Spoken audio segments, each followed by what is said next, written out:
Hello, it's MattiAce. And yeah, before the performance update was released, I decided I wanted to try out this MRC3 Mercy.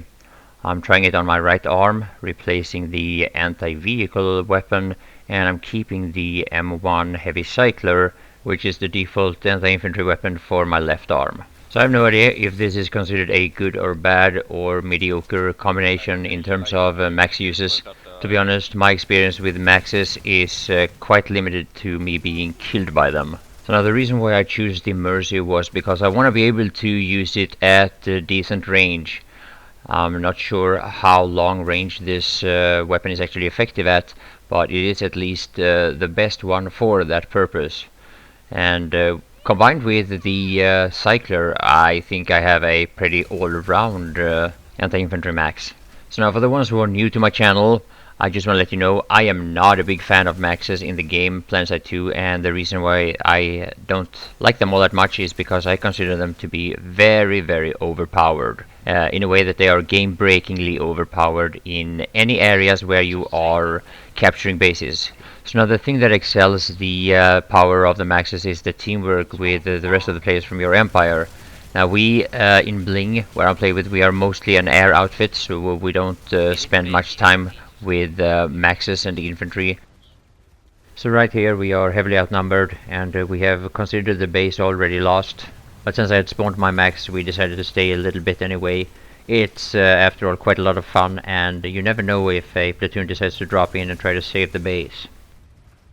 Yeah, as I'm sure you understand, I did actually buy that Mercy for my right arm, and with the Heavy Cycler it feels like a quite worthwhile investment.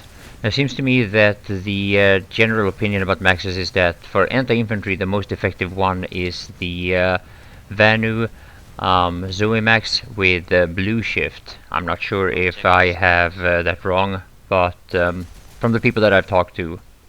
And yeah, this is actually from the same session where I recorded when I was killed inside of the spawn room here.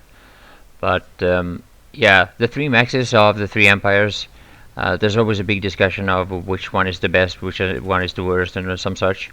I have a tendency to die mostly from the either scatter cannons or hacksaw of the NC Empire. I haven't really tried that max myself.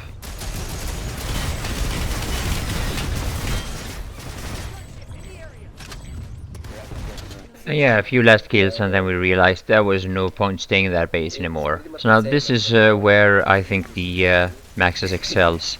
When you're trying to push into a biolab, in this case we're going for A. I'm trying to make sure that I have at least a few guys behind me before I start pushing. I also want to make sure that I've taken out a few of the enemies here, one of the maxes, and preferably also a few of the infantry players. And I don't want to get into this little choke point here with the hacksaws and the scatter cannons of the NC Empire, because they are stronger than my max at close range. And I don't want every one of us to just die the moment we enter the A building here. So as far as I know, they have decided to nerf maxes, finally, I would say, because I've been kind of hoping that would happen sooner than later.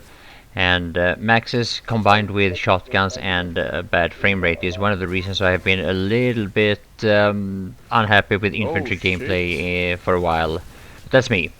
So yeah, even though I'm not the biggest fan of maxes, I'm gonna try to cover them a little bit more in the future. But this is gonna be quite a short video, because most of the time here in the biolab I was playing medic and engineer, which is what I prefer. And being that I don't know that much about maxes, any tips, any help would of course be welcome. And I'm also sure I'm gonna see more of the bigger outfits of Cobalt on the ground now that the performance is so much better since the last update.